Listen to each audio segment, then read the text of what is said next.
we are going to be reading Molly's story. So we will be part of it every day. Molly's story. A dog's purpose, puppy tale.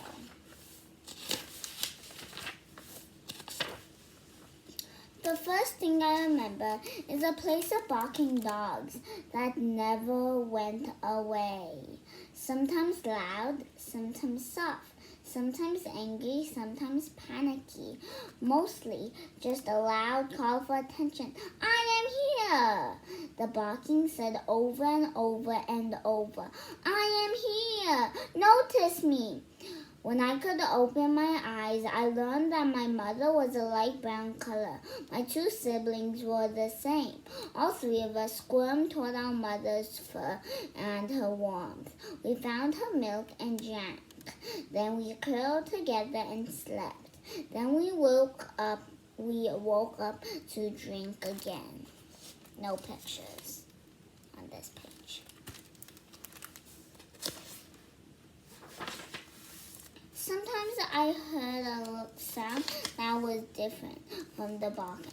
Voices. The voices belonged to a woman. I realized I couldn't understand their words, but the sounds were gentle. Good dog, they said. Good dog, Zoe. I wondered if my mother's name was Zoe. I wondered if I had a name as well. Even though the voices were soft, my mother trembled. They came near. I could feel her shivering as I cuddled close against her. One day, I blinked my eyes open when I heard one of the voices. I peered up and up and up.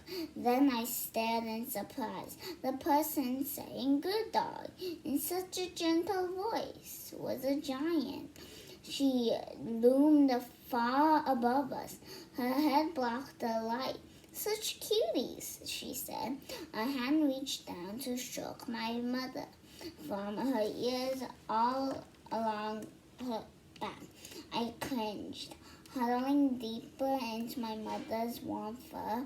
That hand was bigger than ours. I did not want these giants touching me as my sisters. And I got older. We began to leave out mother's side more often.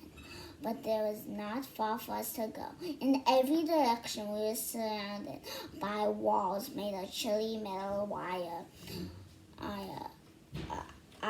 A few times, but it didn't taste good, and it hurt my teeth.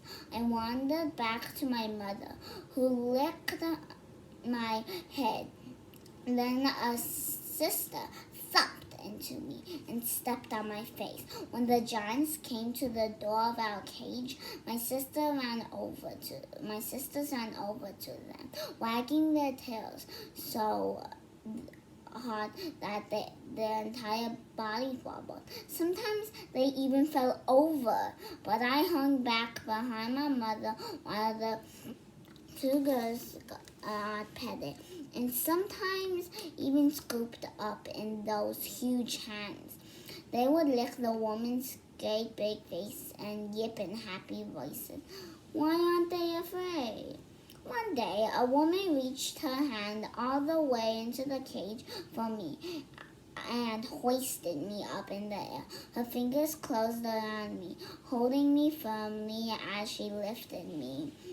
I did not like it. I growled at her. Hello, Max, she said. You're pretty brave, huh? You going to be a watchdog? Another woman came up to peer at me. I growled at her too. I thinking father was a Yorkie maybe, she said.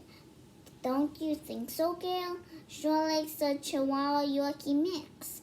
The one holding me agreed. He thinks he's tough. He got a lot to learn.